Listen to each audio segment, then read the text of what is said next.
After looking at cranes, crane accidents and so forth over the past 40 years, one of the things that has constantly jumped up has been this very statement right there.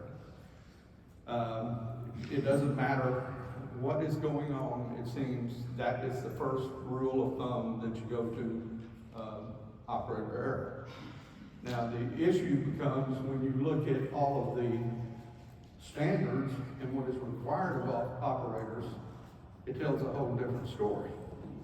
But in looking back, beginning basically in the 80s, I was working on the Breslin Center, very complicated structure, dual pick. Operators couldn't see each other, there were no control lines, and what we had was a signal person down here, one over here, one here, and one here. And that's the way they communicated between the operators. And they couldn't see each other. But this gentleman walks in, I think he was representing the Michigan State, picks up about 10 or 15 photographs, he looks at them, pitches them on the table and says, yep, operator error, and he walks out the door. And so, we run a lot of into forensic experts that don't sit back and really analyze what is out there, what are the requirements, what are these crane guys being taught, and what are the construction people being taught relative to cranes. Another incident, when you do a dissertation, you spend about 6-7 months doing research. You look at what's been done out there. You go through where the gaps in teaching or research has not been done. And then you write about a 60-page paper. You present it to these 5 people. And they decide in about 10 minutes whether you need to go back and spend another 6 or 7 months, or you get to proceed with what you want to do. But the very first question, and now we're talking about academia, is, well, Jim, why do you want to do this? Everybody knows the operator's responsible for over 90% of the accidents. And of course now he's a believer. After my defense, and I think in April, he then understood because we had a very convenient accident that occurred in Austin, and I used that in my defense and let him see what was going on. And as a result, that particular portion we're starting to overcome. So now we've got experts, we've got academia, but probably one of the more surprising ones, I have developed some patented technology where we can use LMI data and we can evaluate the operator's performance, and we can also evaluate how the crane is being operated. Is it constantly being used 90% capacity? What are its lift cycles? Lift cycles are set up in categories. And I had the president of one major manufacturer, which I'm not going to tell you who these guys are, that, yeah, you can have it, but why do you want it? Everybody knows the operator is responsible for 99% of the accidents. And both of these, one's the general director for the entire U.S., and here's our manufacturers that are saying that, and that's their belief. So we have a lack of communication going forward. And then probably one of the things that I run into more and more and more are general contractors.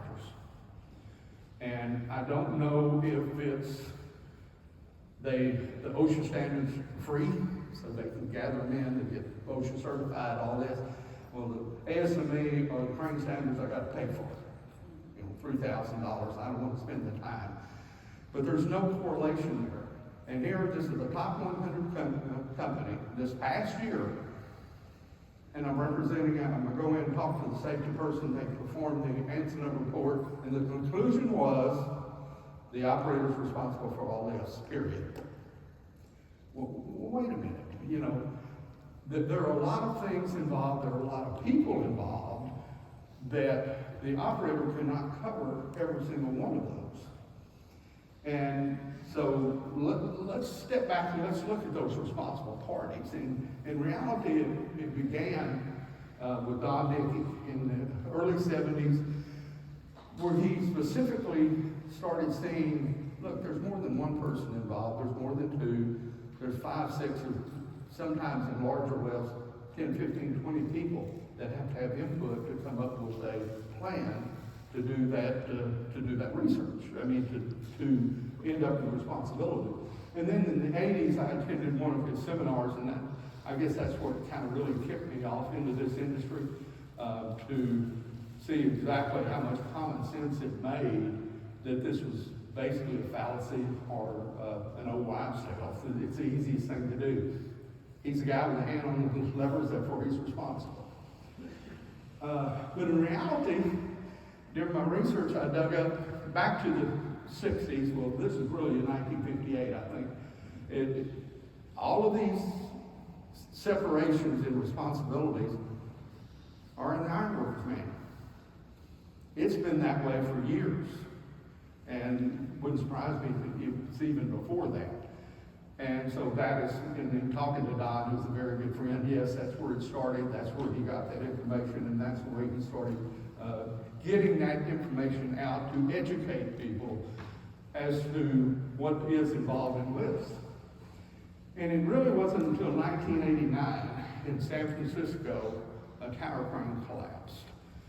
And if you ever have a chance, read that OSHA report.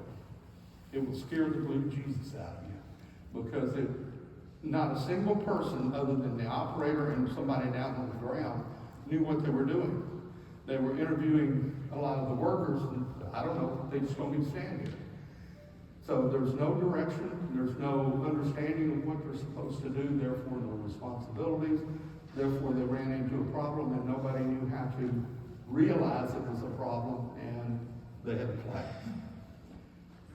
So one of the interesting things after that, I guess CE put out a book, or it's really a technical paper, Crane Safety on Construction Sites, which is probably one of my favorites. It includes, if you look down here, first publication to include responsibilities of owners, architects, engineers, general contractors, and subs. It is in detail. It says what the owner should do, the owner being of the property, what the architect and engineer should do, and what the contractors and general contractors should, and subcontractors should do. So it's been there, but it kind of quietly came out. It did get the blood flowing to where ASME picked it up, and then in 2007 issued their first document that included the duties and responsibilities. But in reality, this right here with the owners and GCs, just talking to someone, one of the biggest items that I run into is soil conditions. And even if you read the site supervisor in ASME, it very specifically states the site supervisor, person controlling the site, is responsible for the soil condition, is responsible for ingress and egress, is responsible for any changes that occur that can affect how the crane is to operate. And one of the things we often explain to GCs is we want you to maintain basic plan, highlight the power lines, highlight all of the underground trenches, anywhere you're going to be digging, and if you've got a cluster in one area with a lot of trenches, you mark it off, no lifting, period. You stay away from it. And that is something, and if you look at every single case, even going up to the Supreme Court, that's always been the case. The person that controls the site is responsible for identifying hazards and conveying them to the people that come onto the site. So that's been around for years. And we ended up with a very simple diagram in ASC 93. I taught a course at the University of Wisconsin starting in 96, although I think this didn't officially come out until 98. Through about 2002, trying to educate, and it was for general contractors, trying to educate them on what are the guidelines that are currently being assessed out there. And then if we look at ASME 30.5, we have basically the same type of flow where the site supervisor still controls the site, and then we follow on down through the lift director, crane owner, user, service provider, signal person, and down to the operator and the rigger. And then in 2007, everybody knows 30.5 was published, which established those responsibilities. And then this is what is included in those: crane operator, the owner, user, lift director, site supervisor, and rigger. But I kept looking at that, and those are fairly standard And as part of my research, I went in, oh, I guess I skipped just to show the historic, how it came across. We started in the 50s, late 50s, 60s, Dickey, San Francisco, ASC 93, and then 30.5. So we've been working on it for quite a few years, but we still haven't gotten there. Now, what I did, I went through OSHA, went through ASME, and listed out every single thing that is required of a lift. And I know you can't read it, and I apologize for that, but a bold addresses what needs to be done, and then each individual group that has to be involved in it, with primary and secondary, because there's quite a bit of redundancy in a lot of these standards, or in a lot of these responsibilities. For instance, the lift director has to check with the crane operator to make sure that he is within his chart and he's okay to go. Well, that's the operator's responsibility, but he's just checking. So there's quite a bit of redundancy going through where one person should be checking the other person. And when we look at it, when I totaled them up, and I just used a factor of 1 to 1, you're looking at lift director around 35%, operator 20%. 20% of the total requirements to put together a lift plan are the responsibility of the operator, not 99%.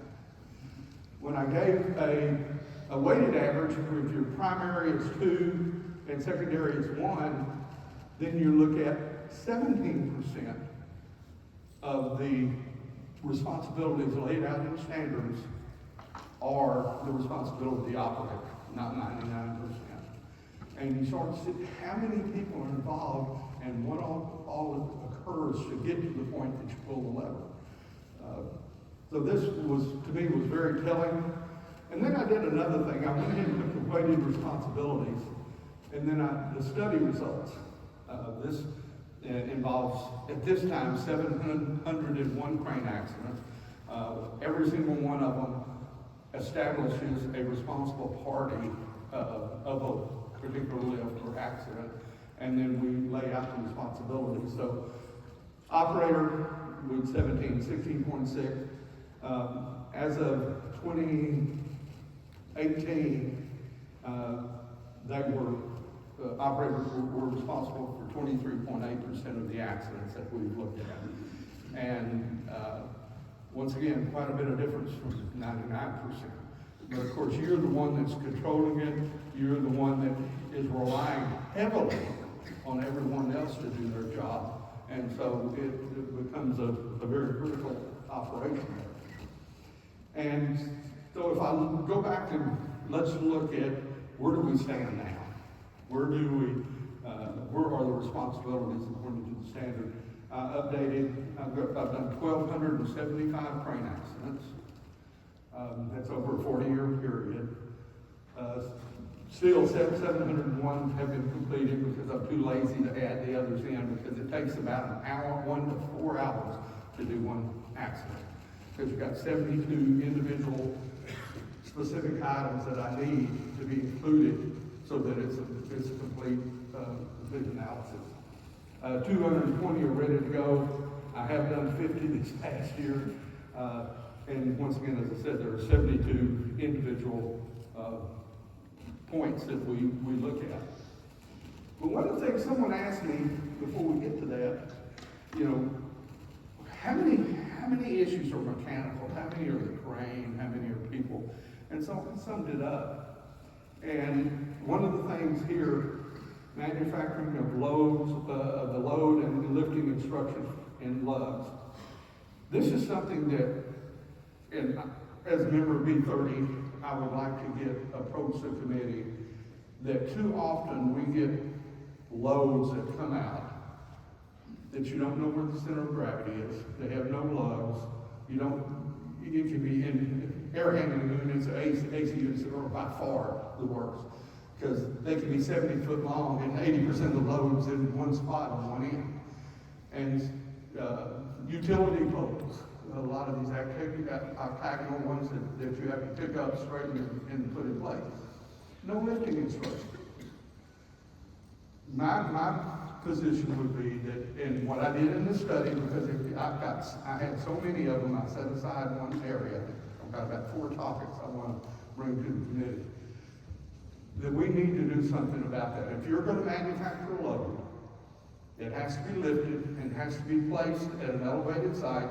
You need to tell people how to lift your load, period. Don't go out and hopefully riggers have to take it and do a CG balance where they pick up one side, look here, find this, and then adjust it and come on. Tell us how to pick it up. And let's eliminate all these intermediate steps.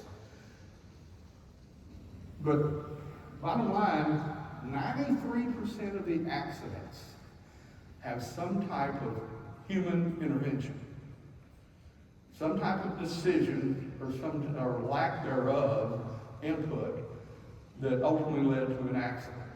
With crane manufacturers has stayed around 5%, 4.5%, 5%, and of course a lot of the older cranes have designed any problems out of them, so that coming down a little bit, but then now we're getting into technology and so many things in the cranes that I think we're going to see that come up a little bit more, but hopefully it will at least stay the same, if not less. And then only 7% are mechanical type issues. So that's quite a bit of difference between the two. And then if we look at all the responsibilities, and these are the beginning with the crane manufacturer, lift director on down to site supervisor. And what I've got it broken down into is what we refer to as categories. Because one thing that we found real quick, cranes are used in virtually every industry. But every industry has different expertise. They have different knowledge about how to rig, what to rig. Some industries have no experience in residential construction. And they're totally lost. And I'm a general contractor. I grew up with a hammer in my hand, and I'll be the first one to admit that. And that's something that we have over and over flying trusses in. And people walking on the 3.5-inch top plate, and they're going to grab a 200 or 300 pound truss that's coming in, and they don't understand why they get knocked off the wall. But if we look at it, once again, crane operator is the top with 23.8. Then our lift director is number 2 at 19. Riggers around 16.8, and a lot of it has to do with what we just talked about. No knowledge of the load, no CG, where you've got to practice to try to find it. So, and then site supervision, and then finally the signal person.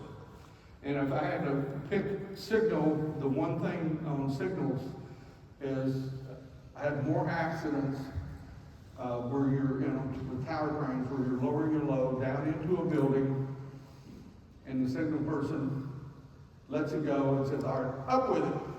And he never looks. And it goes up, it snags a beam, something happens up above. So the little things that need to occur.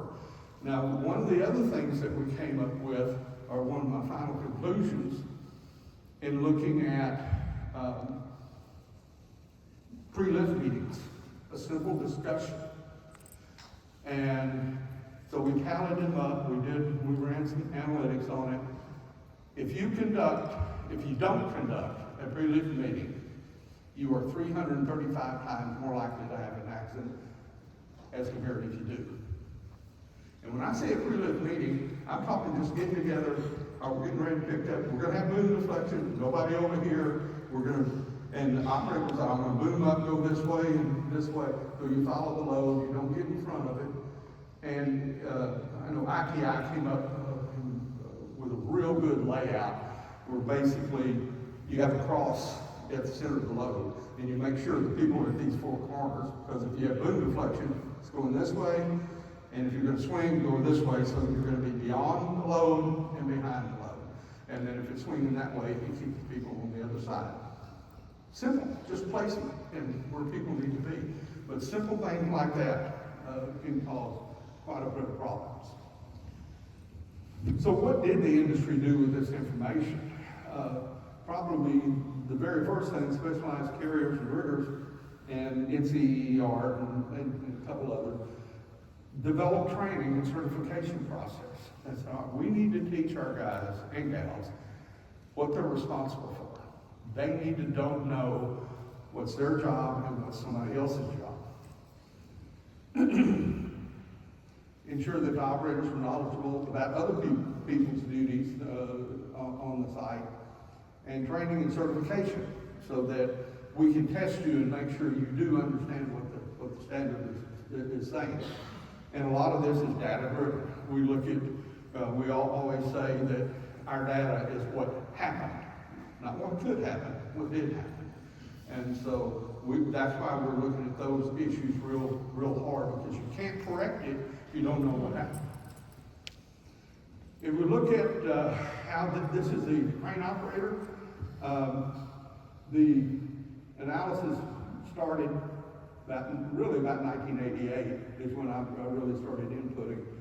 And at that particular time, didn't have a lot of information, so when it came down to it, it was an issue with the crane operator, which we really didn't have lift director there, although I have applied B30.5 duties and responsibilities all the way back to the beginning to see where we are, and as we learn and certify people, what happens. And as you can see, our trend, there it is. The red line is the logarithmic trend where it's going down and down and down. This is when the certification started, was being developed. This is when it actually was initiated, and you can see initially it dropped down, which if you know something's coming into being, you get ready for it. You start checking yourself, and you'll see the same thing on the lift director. All of a sudden, it starts dropping down because we know we're going to have a lift director responsibility. And it goes on down, and so we're down to about 2017. And so that is the way it is located. Here is the lift director. Started off a little lower because I think it may be more data that I could gather. It wasn't there. As far as the number of people, because there were certain very specific guidelines that I have to follow that was established by MIT, that you have to have like more than one opinion. I can't go out and do one and put it in my study. I've got to have somebody else with another opinion, whether it's incident report, ocean report, something that discusses other potential aspects of that accident. And we're going up, and as you see, we're climbing, and then it's announced that the developmental lift director starts going down, down. People say it's coming, we got to get ready for it. And now if we look at I want to kind of look at the different categories. Commercial construction, you have multiple users on site, almost exclusive use of tower cranes, consistent living with different loads and radii, and lifts are often done in tight quarters with multiple personnel. Highway, road, and bridge. Often lifts have to be done at night. More critical lifts because you have so many dual crane picks for girders, long span girders, unprepared craneways, where you're out in the middle of a long stretch of highway going across a river or a creek. All they do, they grade it up and try to compact it as best they can. And as a result, you do have a lot of soil stability issues. Tight fits, it's complicated. I think anybody does highway, road, and bridge agrees with that, with the boom sticking up between multiple girders and trying to set them down. And then multiple power lines. My number one electrocution issue, because now I don't give all of them, because if you hit power lines, people know what happened. But the ones that I have is highway, road, and bridge, moving CTDs, concrete traffic barriers at night.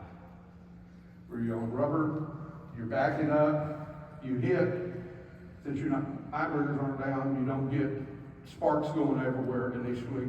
Somebody walks in, number one, somebody comes in to help. Number two, 2.4 deaths for every contact on overhead power lines during CTVs. Industrial refining, a lot of irregular shapes, pipes go in every different direction, so it's very difficult to find that CG and get it lifted to the right orientation. A lot of unconventional rigging, lifting around hazardous materials. I had one crane tipped over, it was 4 inches from the sulfuric acid line in a refinery. So you've got a lot of hazards out there that if something goes wrong, it can get worse. Stricter guidelines on crane programs. Most of the refineries have very firm and good crane programs as far as what can be done out on the site. Manufacturing industry, by far, is my favorite. Greatest number of certified operators. I go to a plant, I say, all right, well, how many certified operators you have? 60. Oh, really? They took a one-day course, and so the bottom line was, the first one that got there and grabbed the controls was the operator for the day. And if you had that operator, you want to be productive, so as a result, they start trolleying before they lift the load or get it free, and as a result, the load drags, it swings, and we have a lot of derailments where it swings and brings the wheels off the track. Residential construction, as we've talked, no qualified riggers, very little, if any, lifting experience, and they do not understand load drift. Lack of taglines, arbors and logging. This is probably the most confusing and the one that I have the most fun with OSHA. Because if you read ANSI, Z133, all the ANSI standards are put together by people in their industry that are experts in their industry.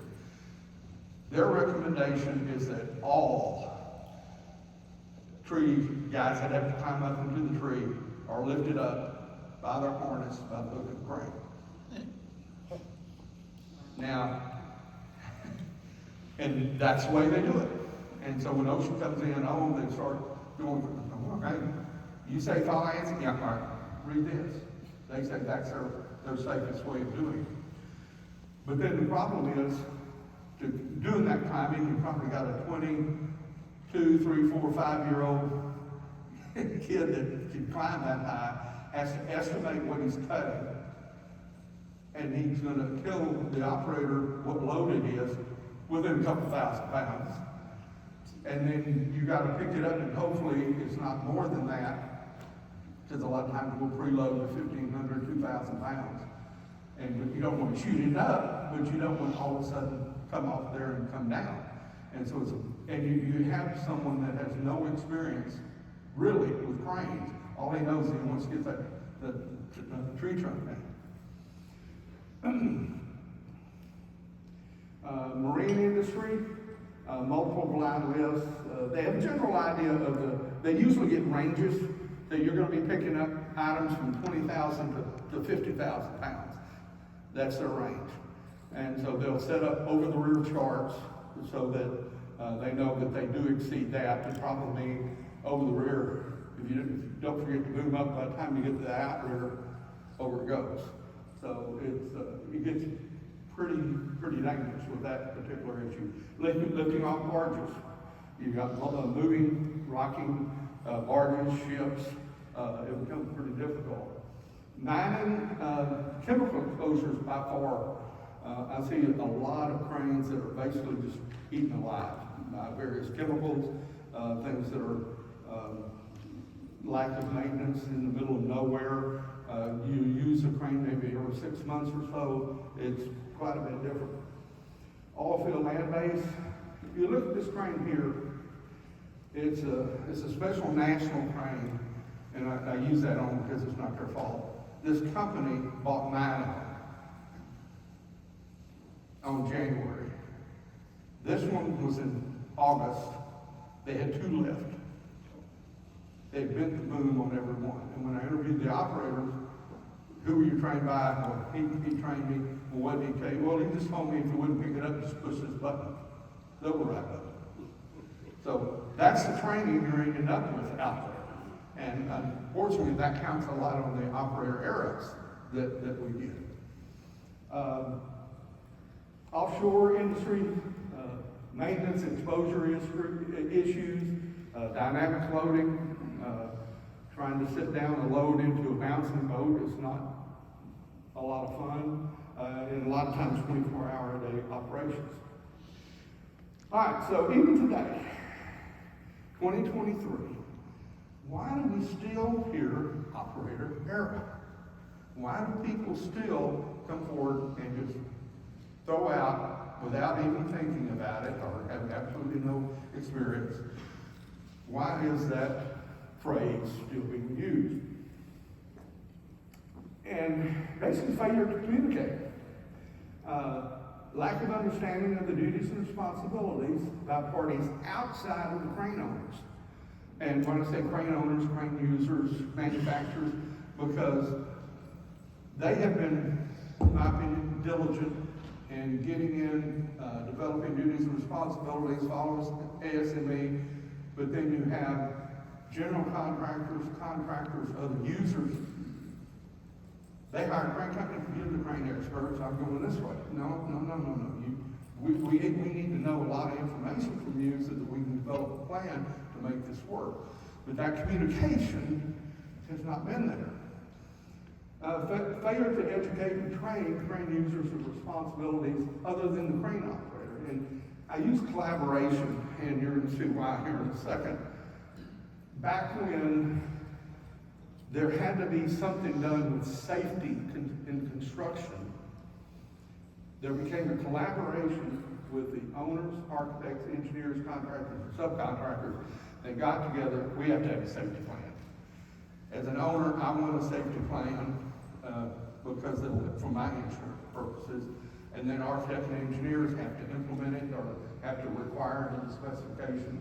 And then the GC has to make sure they are put together and the subs follow.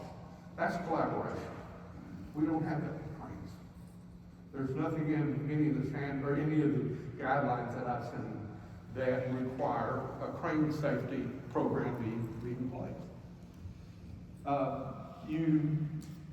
Other entities like OSHA, they'll reference ASME, but they don't specifically require an employer to adhere to the duties and responsibilities. And I guess my question is why? Why not? If you're following what the national standards are telling you to do, because you will find them if it says shall in there, but why don't you go ahead and include the duties so that we can make this work?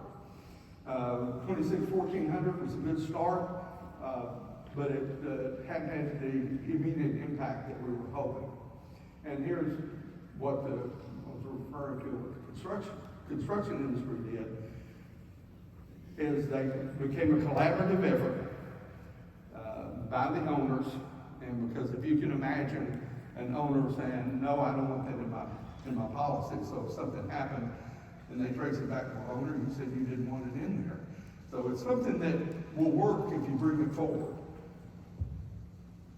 Develop a culture of crane safety. In other words, the data. Why do we do it? Well, because the data says this is what's happening. This is what did happen. And then procedures to harmonize the standards. That's how we do it. We bring all of these standards together into one so that everyone can understand it and everyone's working on the same page. So what we're looking at and what we've been working on is an interactive federation of crane owners. Power and data is power, well, numbers are power as well, where you can get a group together that want to have a more uniform, harmonized standard across the board so that as a crane owner or a crane user goes out, he knows that the people that he's going to follow the same standards. And achieve a culture of zero accidents through training and technology. Now, how do we do this? We have formed and have started to form what we call in the CRL Federation, where we have had multiple companies come to us, and when I say us, CRL and the Crane Safety Research Lab, which I'll talk to you about in just a second, saying, we need to do something. We want to get together, we want to share information, and I think one of the biggest ones, Mahmood, probably 4 years ago, came to me and said, look, here's all our data, here's all our accident data. We have a lot of information we think we can share with other people so they don't do the same thing we did. And so that kind of got us started on it. And then you talk to another crane owner and another one and another one. Before you know it, everybody's on the same page. You've got to be able to share that information. An interactive risk control education process through stakeholders, which are Global Federation of Crane Risk Involvement, with CRL as administrator and Texas A&M as Crane Safety Research Lab. Texas A&M has the largest construction science department in the country. They approached me from the standpoint, we want to start including crane safety in our construction and our safety programs. And that was one of the number one things back in ASC 93. Start back in school, start training people so that they bring that information and training along. And as a result, this past summer, we signed an agreement, and I guess I better get off the subject here. With the resources of the Federation, when we have 400, 500, 600, 1,000 crane owners that say, this is what we want to do. You've got CRL that is the administrator of that federation that is directly involved with the lab. We're able to start putting together programs that are going to be very, very beneficial for the industry. And so what is that Crane Safety Lab? Last summer, after about 4 months of discussions with Texas A&M and them wanting to improve, they want to double the size of their construction science department. They want crane safety to be a key element of that improvement. I'm currently teaching courses at the lab, or not the lab, at the university, where we're implementing. I'm starting with the standards, so that when these guys that are, and gals that are construction managers, construction engineers, estimators, and safety people go out, they know there are standards out there. And you need to know about it to be able to implement it and be familiar with it. And so one course or one class is for those estimators, construction people, and then the other two are purely the safety bracket or edge of it. And ultimately what we would like to do in 2 years, hopefully, is to have an entire separate section that you go through construction science with a specialty in crane safety. Dealing nothing but crane safety, lifts, etc. This was the announcement that was done in October. The dean of the architecture school, construction science is under architecture. Jorge, who's the big vice president, myself, Stephen Mulva. He left Construction Industry Institute because he liked the idea so well. He left the University of Texas and went to Texas A&M, which that's a pretty impressive move. And then Kelly, who is the director of the Rellis campus. The Rellis campus is about 2,000 to 3,000 acres, and it's separated down the runway on the north or west side. It is top secret. The hyperspeed, they're building the lunar habitation modules. They're designing them. That's where all the tanks are tested.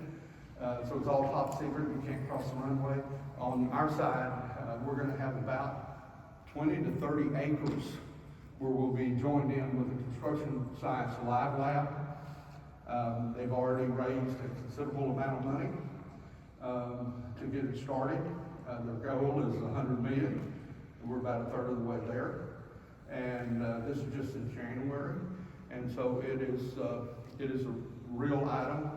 As of January 1, it was officially started. And, you know, a lot of people talk to me about research, testing, and so forth. But when you do research and you publish things that are viable and supported by data, it gets recognized. I wrote a book in 2014, and when OSHA did their final rule, they referenced me one time, but the study 6 times within the new construction rule for, what was it, 2010, ultimately in 2017. And so they listen, and that's what we want to do with this lab, is to bring people together with a similar interest and develop this definitely on the U.S., because Canada is already in and head toward Europe. So trying to get all of those groups into one. We have issued our first, I guess you call it white paper, where we're talking about the data. Texas A&M will house all of my crane data. We should have close to 1,000 accidents by the end of the year logged in. We will have also participants that participate in the Federation contributing data. And not even talking about the Mammoths of the world that are going to be bringing that information in as well. So to understand, prior to this, the largest crane study, accident study, was 100 accidents. And that was taken from OSHA data, which I will tell you, OSHA doesn't determine causation. So how can you use it? And the answer is you can't. And so we're going to have both the analytics department going to be handling on a regular basis, and we're going to be being able to generate numerous different topics. And that's what this paper is. I think you can, craneroofslogic.com, I think you can be able to download this as well as information on the Federation. And because phase 2, which we've already started, have got very good feedback from ABC, a couple manufacturers, and we're going to put together a U.S. standard where we're going to harmonize and put all of the duties and responsibilities into one document. It's going to be a fairly straightforward, simple bullet point for the standard, and then a narrative as to how, why, and explanation attached to it. So that, why in the world is that my duty? Oh, okay, then you can read and understand why. And so Dr. Venegas and myself have gotten started along with MOVA, and then we're going to be bringing in numerous crane people, and we're going to be taking this to associations, get their input, and ultimately we'd like to see some kind of national standard, ANSI on even as far as ISO. And so that it can be, put everybody on a level playing field. Because the time for 99% of the accidents are caused by operators should be over. That just doesn't make sense whatsoever. We're going to be developing an interactive crane training program. We have a very interesting group. We're setting up a gaming procedures that are going to be, since the lab, we've got a lot of federal money. We've got the highest internet rate in the world out there that we can send out. And we're going to have interactive where an operator is going to go through a process, has to ask questions back and forth and run into hazards. And once you finish that level, you go to the next level. It's not going to be pick this up, move it over there, pick that up, move it over there. There's going to be a lot of interactive, so technically it's gaming. And our intent is to be able to have that go to the individual companies, that they don't have to come to the lab to do it, or to down to Texas, to College Station. And so it would be in part of their own facilities. We just put up a screen, you have your joystick, and you go to it. We're working with OEMs on telematics, as you know, as I was talking about earlier, using that data as an evaluation tool. We're breaking it down into lift cycles, and lift cycles are 4 categories: severe, heavy, normal, and light, so that you know your crane, how is it working? You send it out, but is it being run at 90-95% capacity every time? Is it running at 40 or 50%? It gives the information we're getting back from maintenance people. They love it because they can understand what's being used and can better track it. But both of those follow on the same system. And now that the question of data ownership is no longer a question, it is totally belongs to the owner of the crane. We're having tremendous responses from the manufacturers. It's your data, what do you want to do? And so, just with a little bit of telematics, we can go a long way with that. Overhead power line. We have another device patent that we're working with that using both thermal and LiDAR technology to identify the run up, raise your boom, scans it in, puts it on the screen, tells you where the power lines are. We'd like to be able to have it interactive or integrated to the point that you can't get over there. It'll stop you from swinging. We've got a rezoning stream. All the power line technicians in the state of Texas are trained at Relic Lab. So there's a huge, basically I call it an obstacle course of power lines where they can readjust and go in different directions, apply a battery when you know it's hot. And because LiDAR can't pick up silver or items that are hot or thermal hands, so you combine the two together and you get pretty good results. Develop systems to analyze potential service life with wire rope. WireCo has been very willing to come in. One of my biggest pet peeves is the failure of a wire rope. And OSHA sits there and says, well, you didn't inspect it. Take it by the hand. All right, you show me how to inspect that wire rope. Show me. It's covered with grease. And of course, if you put your glove on there and you run it through there, then they'll find you for something else. But that's the only way you know if you're going to find out a broken wire. And so we need to be able to see if we can in some way, using telematics, because we can with each crane, both in the boom hoist assembly, if we have a conventional rig, be able to know how many times the wire rope goes over a ship. Set up a test lab and we can run that through there. And at least we know, all right, we're to a point of 80%. We either need to take it off, degrease, check it, put it back on, which that's a lot of time and effort and money, or we need to trade it out for a new man. But you'll have that information, and you'll also can do it with the shifts on the front of the crane as well. But boom hoist assembly has been one of our big problems, because especially there were a couple of cranes that came out for a while that had reverse bending, so that the wire rope came down instead of round and around and around, and went the other way. And so what happened? I had them breaking all over the place. And so that's something we obviously need to identify real fast. So that is our procedures, or our goal, our plan.